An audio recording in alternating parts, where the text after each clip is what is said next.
live at Comic-Con. HBO's upcoming dimension-hopping sci-fi adventure, His Dark Materials, might be based on a series of best-selling novels, but there's plenty we do not know about this series. To help us learn more, here are the stars of the show, Lin-Manuel Miranda, Dafne and Ruth Wilson. Hello. I'm so excited to have you all here, sincerely. So excited. And we just learned before we went live, too, that this is all your first Comic-Con. Yes. Yeah? It is, yeah. We're first timers. First timers. Well, you know, what we like to do at Comic-Con for first timers is just tell us all the spoilers. Just start at the top, work the way through the show. So. Give us Right.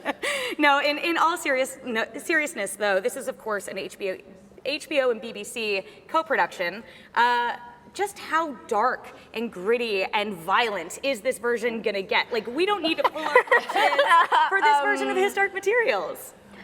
A few people die.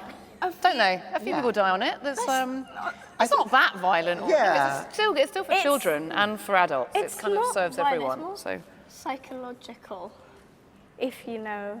I think if you're a fan of the books, you're going to feel right at home with, you know, what's amazing about getting to do a TV series based on these books is we have time to tell the story. You know, it's such a rich world Philip Pullman's created that to get 8 episodes to explore a book, 8 hours, is really thrilling. So it's just getting to go deeper on everything.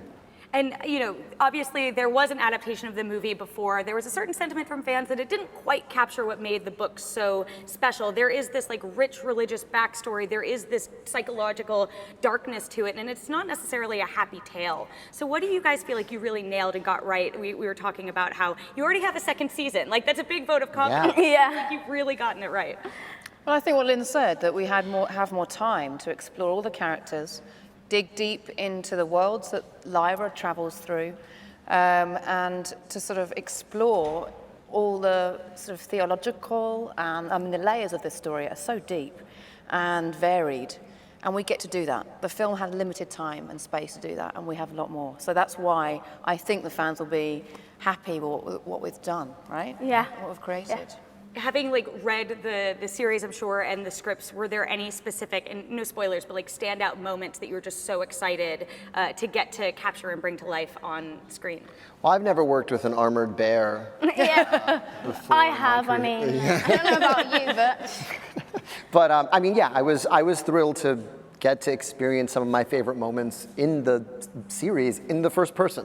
That's the thrill of doing this. I remember when we were finishing filming at last fall, one of the crew members was like, well, what are you going to do for holiday? I was like, no. This was dressing like a cowboy and being in a hot air balloon was my holiday. Now I got to go write stuff. Yeah. This was the fun part. No, the outfits, I get to wear these amazing outfits. Mrs. Coulter likes to look good, so she's sort of dressed to the nines all the time. yeah. I get to work with a monkey, well, not a real monkey, but puppeteer monkey. Oh, That was fun, and working with this one wasn't too bad. Yeah.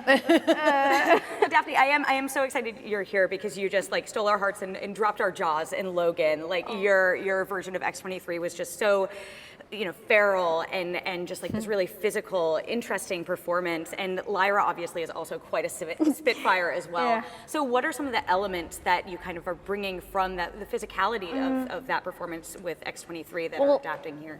I mean, the difference physically between Lyra and X-23 is that, like, X-23 is a machine for killing. And Lyra is, she's, like, trained for this. And Lyra is, like, a very physical kid. So you can kind of see, like, the difference between that, I guess. But they are quite similar character-wise, like, except for Lyra being really chatty and Laura not talking for, like, the whole movie, basically, which is quite a difference. They're both, like, got, I don't know, they've got that darkness in them, which kind of is what defines them. And they're both really brave, because they've both got fears, don't get me wrong. Like, that's the point of them. They're scared, but they overcome it, right?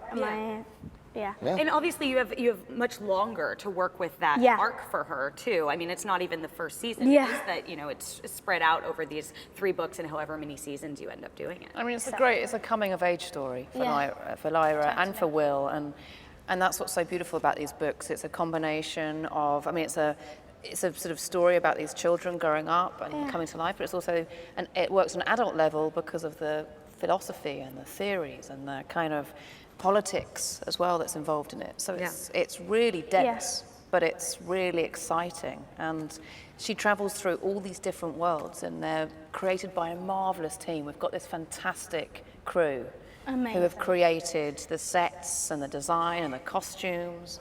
And it's phenomenal, isn't it, working in it? Yeah, like you'd literally walk in and you're like, oh my God, I just changed worlds. Where am I? Like there's this whole part where it's a whole town, and they built the whole town from scratch.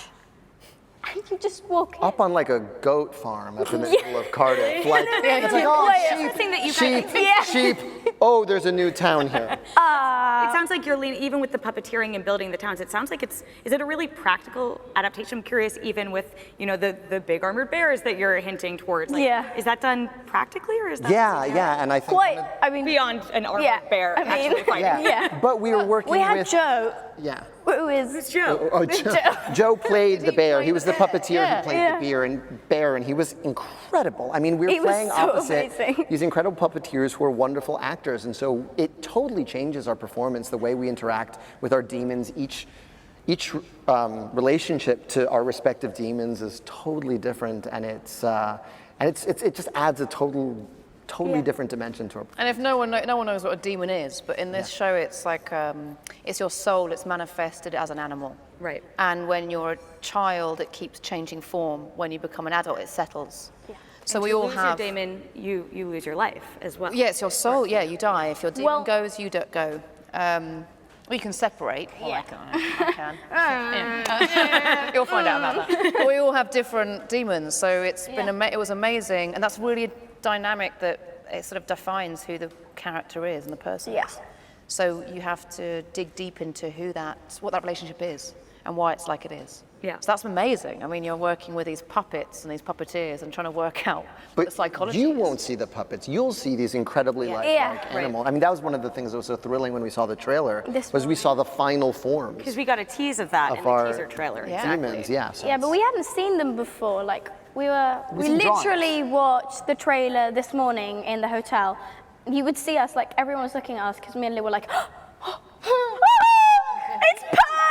Yeah, it was great. Now, I do need to sneak in one last question, and Lynn, welcome to Comic-Con, because this is the type of question you get here, but this is not the only fantasy adaptation that you are a part of. Right. You're also working on Patrick Rothfuss's The Kingkiller Chronicles, which hi, Pat. you can hear, Pat's in the background waiting for it. No, we have a lot of huge fans of that here. Can you give us any update? It's been a minute. There's supposed to be like a movie, there's supposed to be a TV series, these kind of like multi-platform. Yeah, I can tell you, what I can tell you is that the TV series is moving faster, because adapting those incredibly rich books is harder. It's more challenging. And so we're tackling that challenge. But the TV series is sort of set, it's just set in the world.